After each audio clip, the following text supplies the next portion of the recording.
우리 한번 같이 하겠습니다. 너희도 발을 씻으라. 다시 한번 너희도 발을 씻으라. 지난주에 우리 예수님께서 제자들의 발을 씻는 의미에 관해서 말씀을 드렸습니다.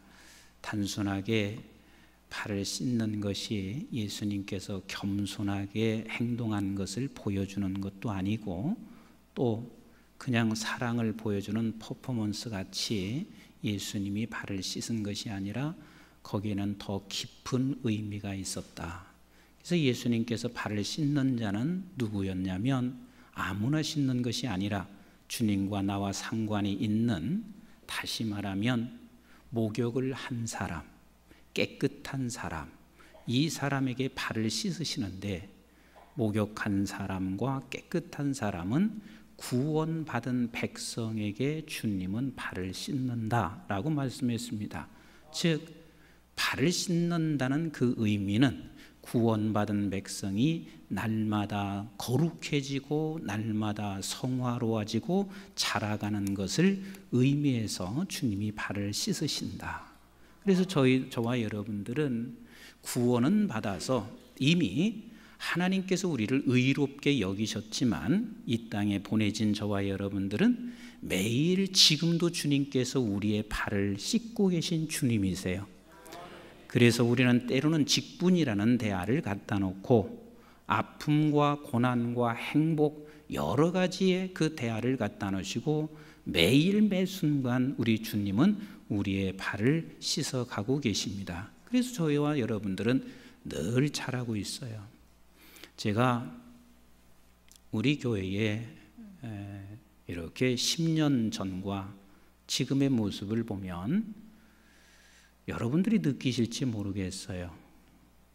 많이 잘하셨습니다. 참으로 멋있어졌어요. 아름다워졌어요. 그러면 앞으로 또 10년 후면 여러분들은 더 멋있는 분 되실 거예요. 뭐 멋있는 분 된다고 해도 별로 좋아도 안 하시는데 여러분은 참 멋지게 될 거예요. 물론 저도 마찬가지예요. 10년 전에 제 모습과 그리고 지금의 모습, 앞으로 10년 후의 제 모습은 분명히 잘할 것을 확신하고 있어요. 왜? 주님과 나는 상관이 있는 존재이기 때문에 주님이 날마다 발을 씻어 가시는데 안 잘할 수가 없는 거 아니겠어요? 우리는 마찬가지예요. 우리 교회도 그렇고 우리 개인도 그렇고 국가도 마찬가지예요. 이 국가, 우리 장장님 늘 기도할 때 보면 이 나라를 하나님께서 복음의 나라 세워주신 거 감사합니다. 이 기도 항상 넣고 계세요.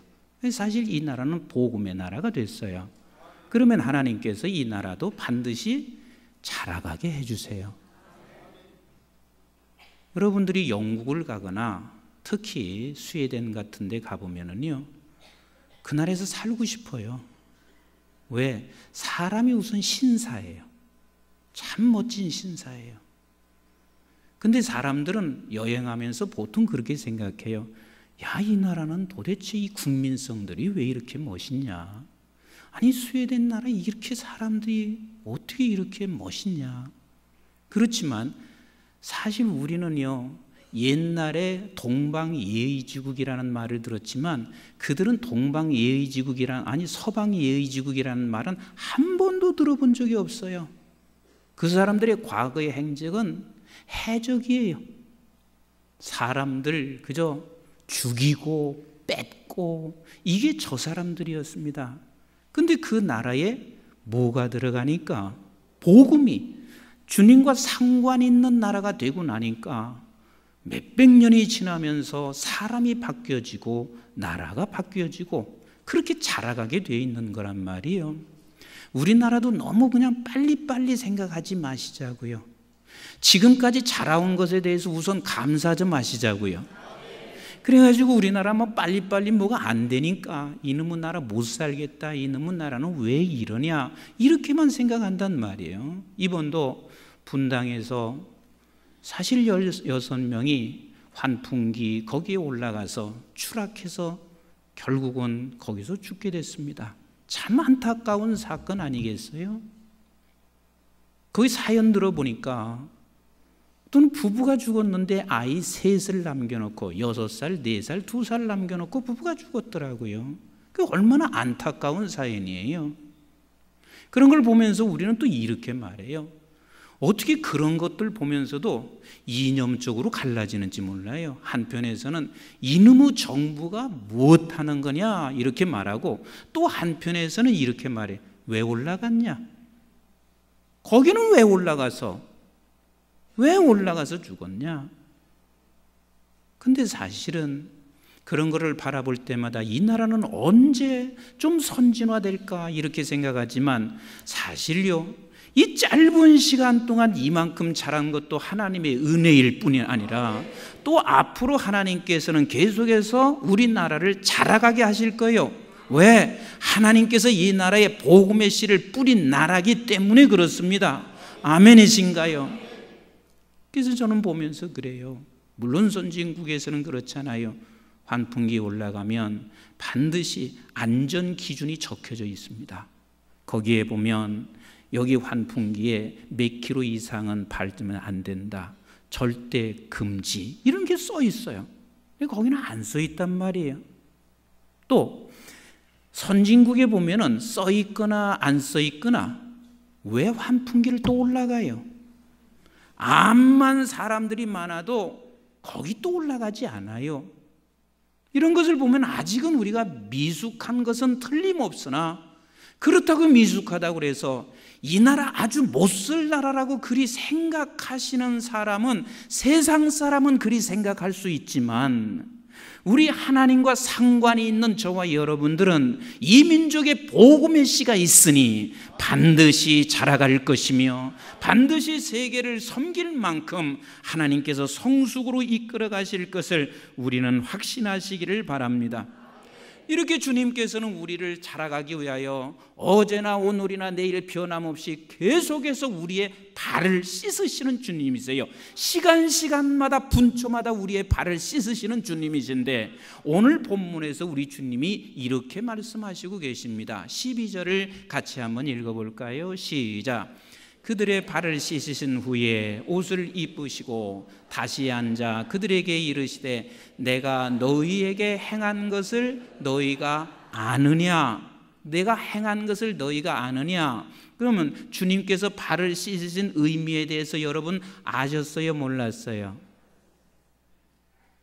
아니요. 지난주에 설교한 거 오늘 앞에 지금 제가 설명을 했는데도 아무 소리 안 하시면 어떻게 해요? 그거 아셨어요? 몰랐어요? 아셨단 말이에요. 그럼 안 사람들에게 주님께서 지금 이렇게 말씀하시고 계세요. 13절 14절을 같이 읽을까요? 시작. 너희가 나를 선생이라 또는 주라 하니 너희 말이 옳도다. 내가 그러하도다. 내가 주와 또는 선생이 되어 너의 발을 씻었으니 너희도 서로 발을 씻어주는 것이 옳으니라. 내가 선생이다. 그리고 선생인 내가 너에게 이렇게 했다. 그러면 너희도 너희끼리 서로가 발을 씻어주는 것이 마땅하니라 주님께서 말씀하시고 계세요. 그러면 우리 주님이 우리에게 지금 말씀하시는 것이 너희도 발을 씻으라 그 말이에요. 우리 한번 같이 합시다. 너희도 발을 씻으라. 너희도 발을 씻으라. 그러면 우리는 이렇게 생각할 수 있어요. 아이 제우 주님 발 씻어 놓으시고 우리에게 지금 발 씻으라고 말씀하시니 굉장히 부담된다. 너무너무 부담된다. 이게 발 씻는 게 보통 일 아닌데 참 부담된다. 나는 이 정도 위치인데 발 씻는 게 보통 일이 아닌데 부담된다. 이렇게만 우리 생각할 수 있어요. 그런데 사실 너희도 발을 씻으라는 말은 부담보다도 더 큰 의미가 담겨 있습니다. 가르쳐 드릴까요? 더 큰 의미가 있어요. 그게 뭐냐면 너희도 나와 같이 발을 씻으라 하는 말은 이 소리예요. 내가 너를 나와 같은 위치에 대우했다 그 소리요. 이해가 안 가세요?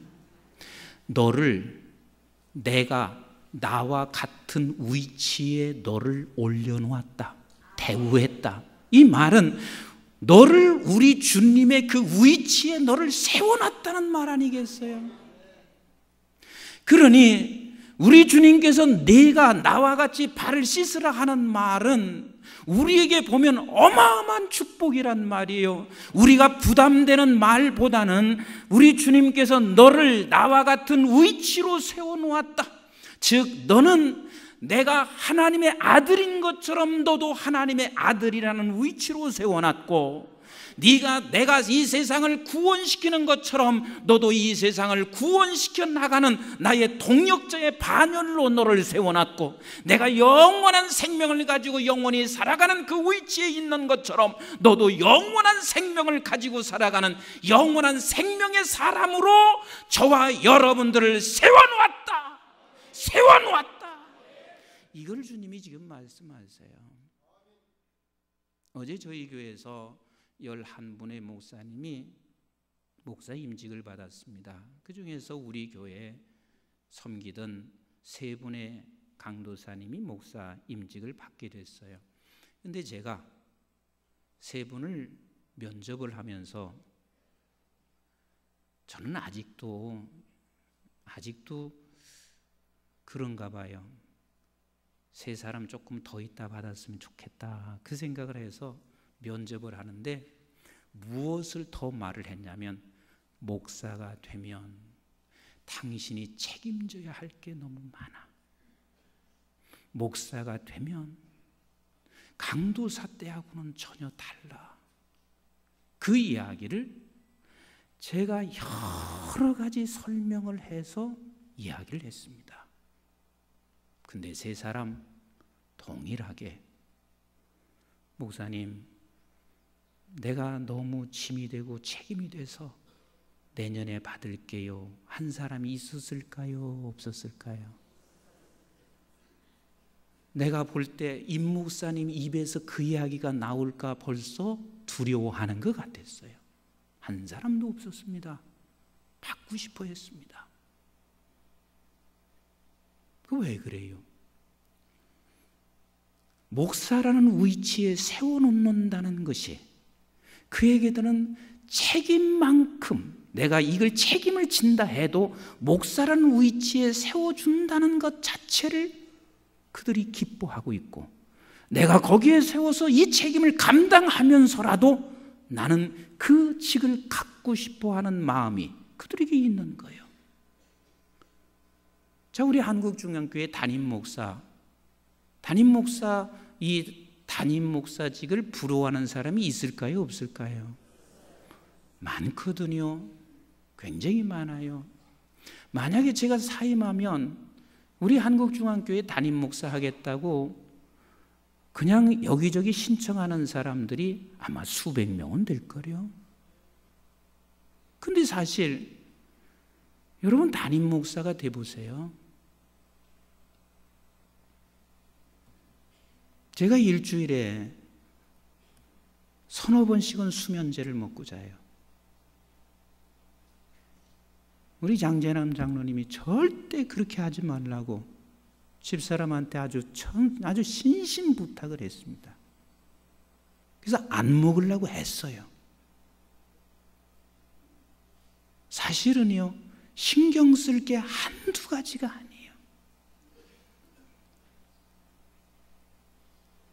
그냥 누워도 그냥 눕는 게 아니에요. 그만큼 책임이 따라온다는 거예요. 책임이 따라와요.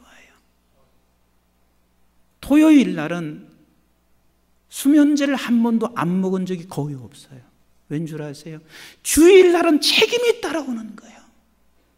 여러분들이 생각할 때는 원고 없이 술술 나오는 것 같지만, 술술 나오든 술술 나오지 아니하든 간에 내가 이 자리에 서 있는 것이 그냥 책임 없이 서는 게 아니에요. 하나님이여, 하나님께서 말씀하시는 말씀도 정확하게 전달해야 할 뿐만 아니라 이 말씀이 우리 오시는 성도님 한 분 한 분들에게 그 멀리서 왔다가 그냥 돌아간다는 생각을 한번 해보세요. 그래서 이 자리에 서는 것이 설설 서는 것 같지만 얼마나 책임감을 가지고 이 자리에 내가 쓰고 있는지 몰라요. 그럼에도 불구하고 담임 목사가 되고자 하는 사람은 많단 말이에요.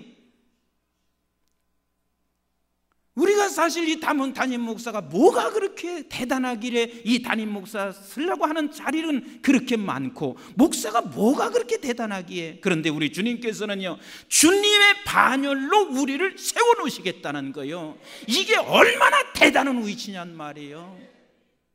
내가 너도 나와 같이 발을 씻으라 하는 말은, 너를 내 반열로 너를 세워놓겠다. 내 반열로 세워놓고 너도 함께 나와 같은 책임을 같이 지자. 이것을 주님께서 말씀하시고 계신 거란 말이에요.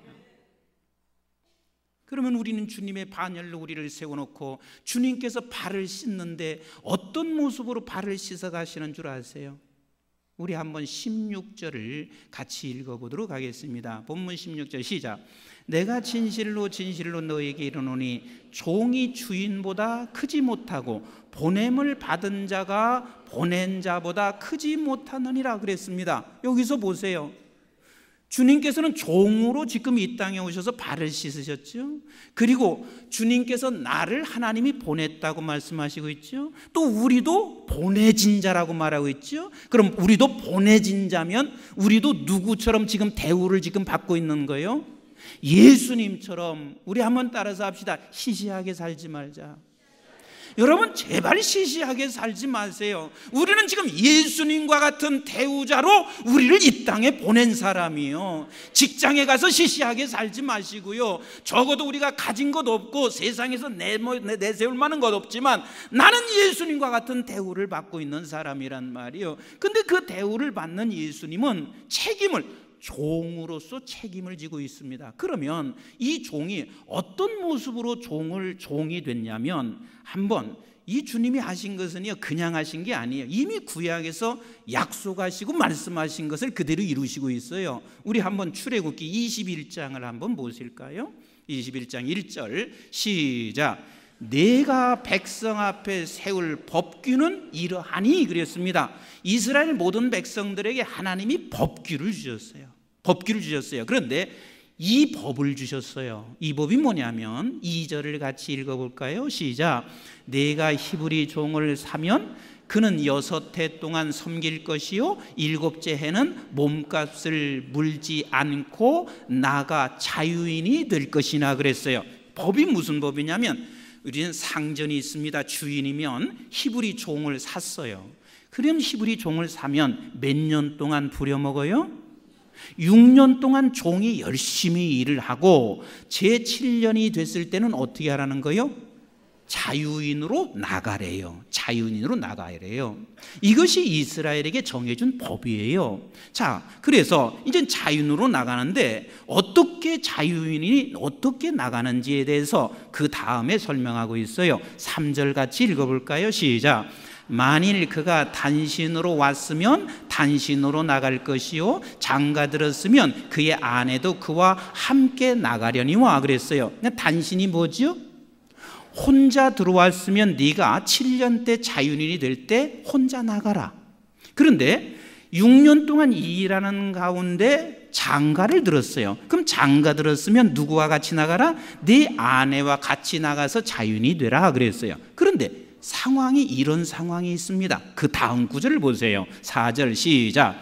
만일 상전에 그에게 아내를 주어 그의 아내가 아들이나 딸을 낳았으면 그의 아내와 그의 자식들은 상전에게 속할 것이요 그는 단신으로 나갈 것이로되 그랬어요.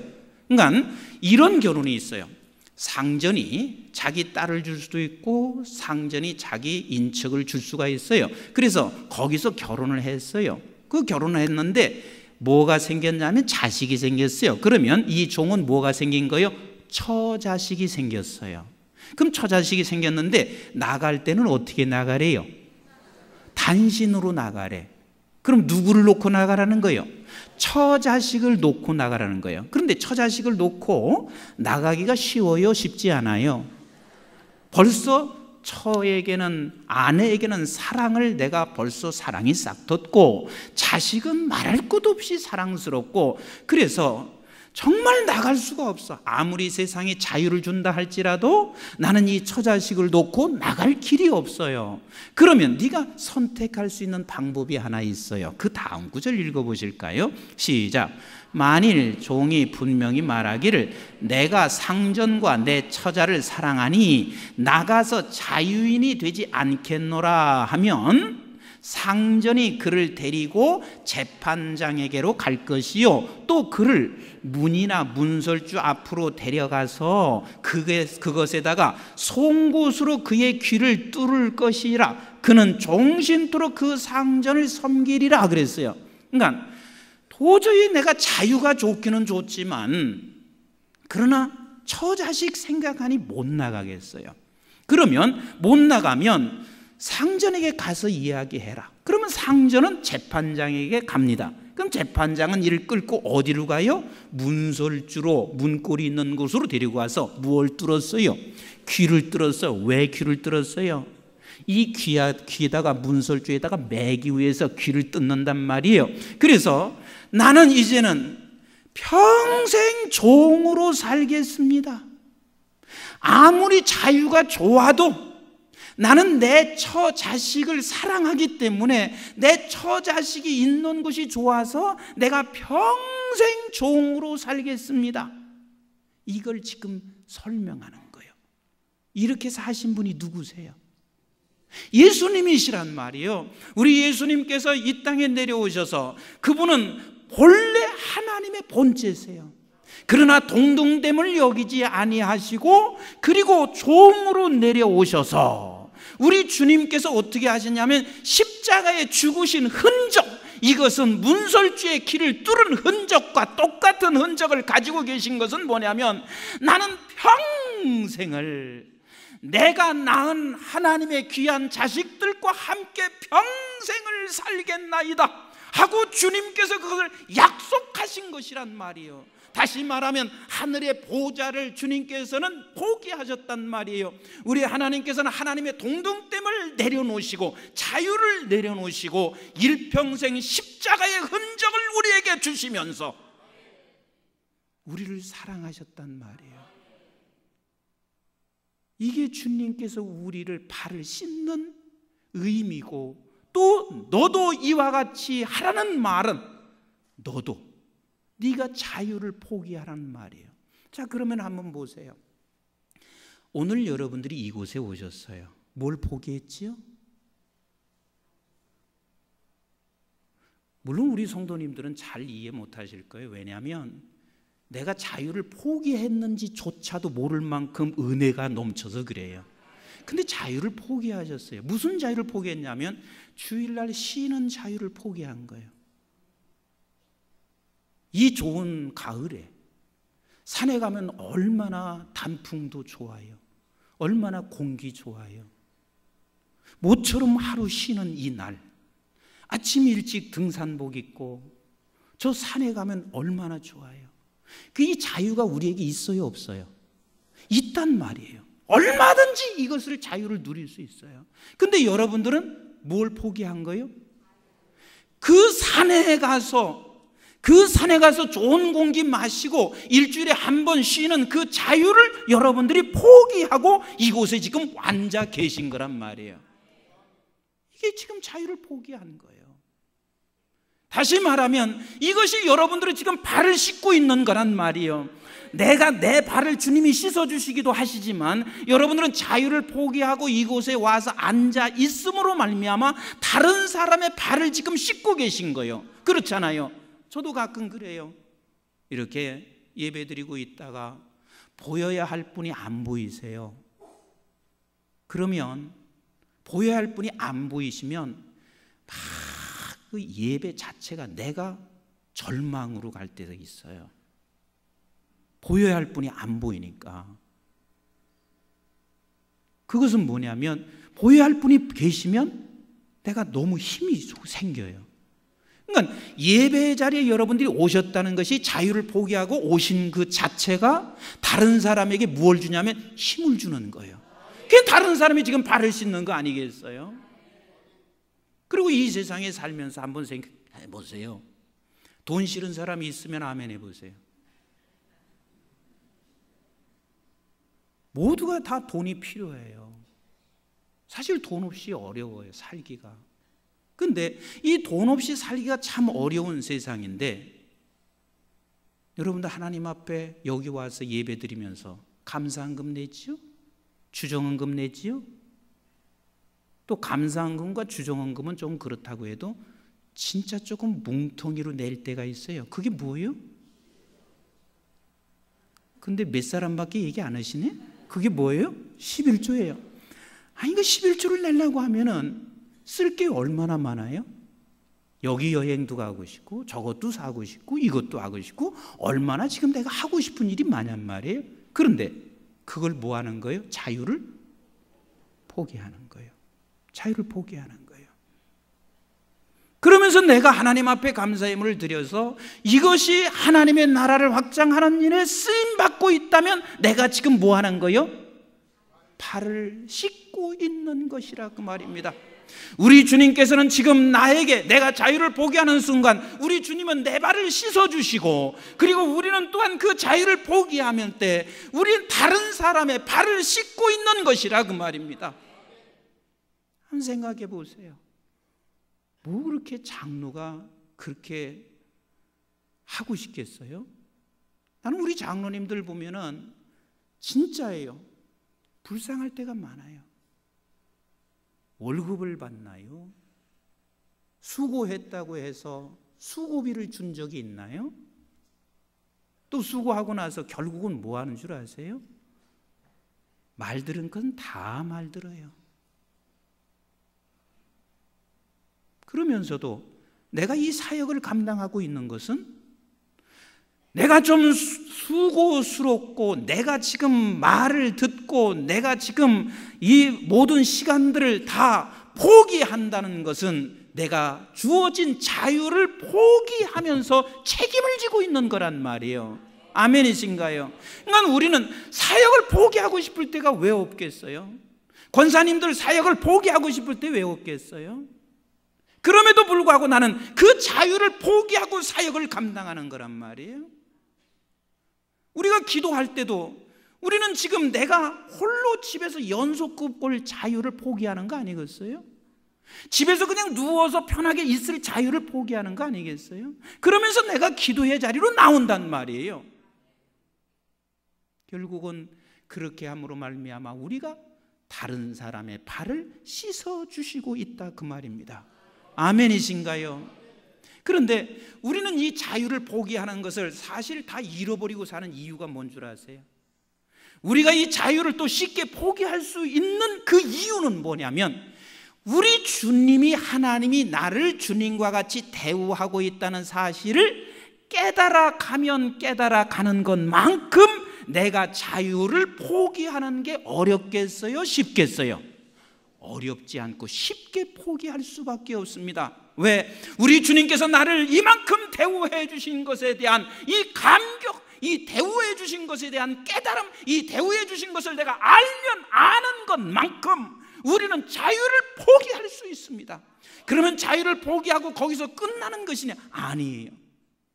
포기한 우리는 반드시 상전이 요구하는 쪽으로 가게 되어 있습니다. 뭐라고요? 상전이 요구하는 쪽으로 갑니다. 자, 오늘 여러분들이 그렇게 했잖아요. 내가 다른 사람들은 전부 다 지금 산에 가고 있고 지금 주일날 편하게 쉬고 있는 이 자유를 포기했어요. 지금 여러분들은 여기에 나왔어요. 나와서 뭐 하시고 있죠?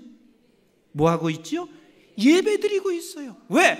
이 예배를 드리고 있는 이유는 우리 하나님께서 너는 안식일을 기억하고 예배하라고 했으니 그 상전이 요구하는 것을 지금 하고 있단 말이에요. 그 요구를 하고 있는 것은 우리가 어느 정도까지 우리는 할 수가 있냐면, 예수 그리스도께서 나를 대우해 주신 것을 아는 것만큼 자유를 포기하고 상전이 요구하는 것을 우리는 쉽게 갈 수가 있단 말이에요. 그래서 조금씩 우리는 상전이 요구하는 것을 우리가 행함으로 말미암아 그것이 결국은 어떤 역사가 일어나게 되냐면, 모든 사람들이 예수 그리스도를 믿게 되더라. 그게 바로 우리가 발을 씻어주는 역할을 하고 있는 거예요. 아멘이신가요?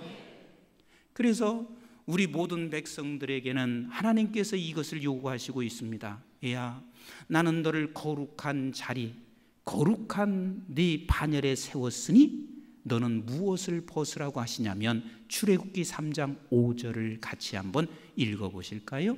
시작.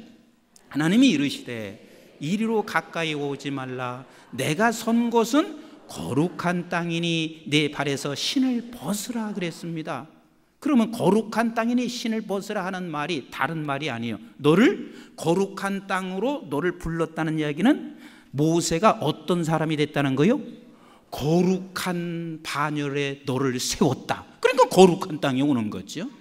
그럼 거룩한 반열에 너를 세웠으니 너는 이제부터는 내가 가지고 있는 자유는 포기하고 내가 요구하는 대로 따라와야 한다, 이것을 말하는 거예요. 이게 발을 씻는 거예요. 네가 요구하는 자유는 포기하고 내가 요구하는 곳으로 네가 따라와라. 그래서 사실 모세는 일평생 살면서요, 우리 하나님이 요구하는 대로 갔고 하나님께서 어디를 인도하시든 아버지께 물었어요. 하나님, 어디로 가야 합니까? 어떻게 해야 합니까? 날마다 물었어요. 그래서 이 지상의 사람으로서는 예수 그리스도 외에 지상의 인간으로서는 모세만큼 하나님의 명령 앞에 아버지 요구대로 따라간 사람은 없었어요. 그런데 모세에게도 한 번은 실수가 있었네요. 이 실수 때문에 하나님께서 뭐라고 말씀하시고 있냐면 이건 그냥 이게 짧은 시간에 얘기가 될 얘기가 아니에요. 하나님께서 모세 한 번의 실수로 인해서 모세를 가나안 땅에 못 들어가게 했습니다. 그럼 목사님, 우리는 그렇게 실수를 많이 하는데 가나안 땅에 들어갈 수 있어요? 예, 우리는 들어갈 수 있어요. 왜 모세는 그렇게 했냐면 이만큼 아버지 하나님께서 요구하시는 것을 따라가는 것이 중요하다는 것을 모세를 통해서 가르쳐 주신 것이고, 또 반드시 너도 그렇게 될 것을 가르쳐 주시는 건데, 그러나 우리 하나님의 예수 그리스도의 그 자리까지 거기까지 우리를 대우해 주시면 우리도 반드시 예수님처럼 그렇게 될 때까지 우리를 안내하시고 이끌어 주신다는 것을 주님이 말씀하시고 계신 거예요. 그럼 한번 보세요. 모세가 사실 한 번 실수가 어떤 실수였는지 민수기서를 한번 보실까요? 민수기서 20장을 같이 보겠습니다. 시작. 여호와께서 모세에게 말씀하여 이르시되 지팡이를 가지고 내 형 아론과 함께 회중을 모으고 그들의 목전에서 너희는 반석에게 명령하여, 반석에게 뭐예요?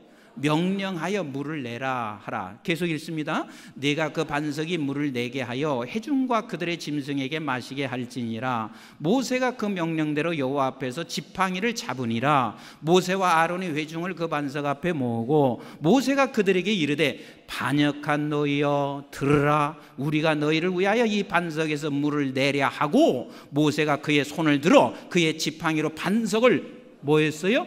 2번 치니 물이 많이 솟아나오므로 회중과 그들의 짐승이 마시니라. 여호와께서 모세와 아론에게 이르시되 너희가 나를 믿지 아니하고 이스라엘 자손의 목전에서 내게 거룩함을 나타내지 아니한 고로 너희는 이 회중을 내가 그들에게 준 땅으로 인도하여 드리지 못하리라 하시니라.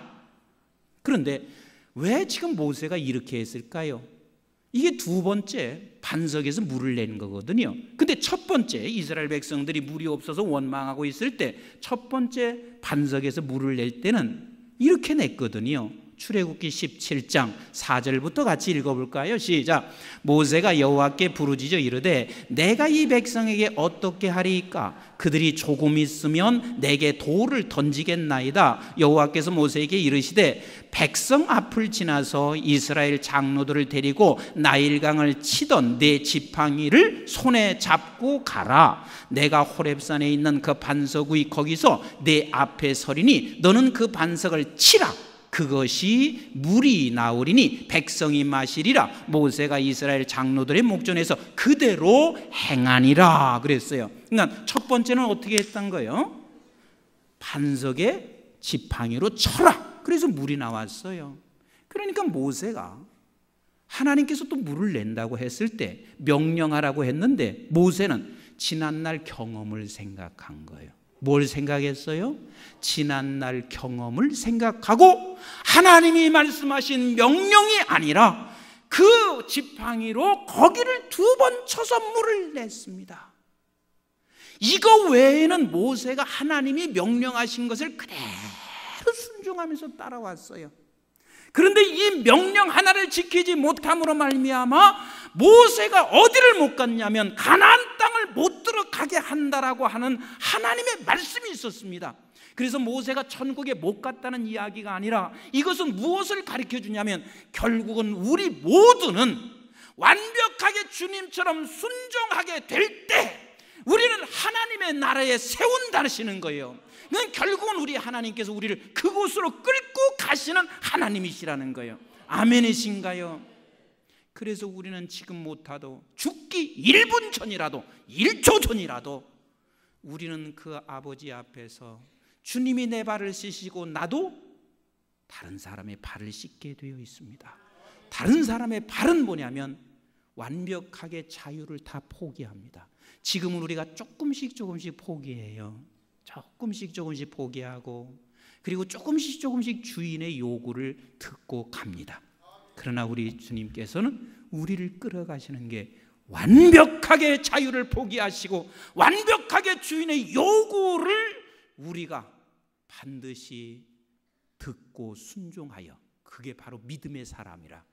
그리고 우리는 주님이 예비해 놓으신 주님이 사시는 왜 내가 주님의 반열이니까 그 영원한 곳에서 영원토록 우리는 살아가는 그러한 존재가 저와 여러분들의 존재입니다. 주님이 발을 씻은 것처럼 우리도 발을 씻자. 아멘이신가요? 그 발을 씻는 것은 주님만큼 우리를 대우해 주셨습니다. 이것을 더 깨달아감으로 말미암아 조금씩 우리 자유를 포기하시고 조금씩 그분을 깨달아가는 것만큼 주님의 요구에 순종하여 성장해 가는, 그리고 내 발도 씻고 다른 사람의 발을 씻는 우리 모두가 되기를 주님의 이름으로 축복합니다. 기도하겠습니다.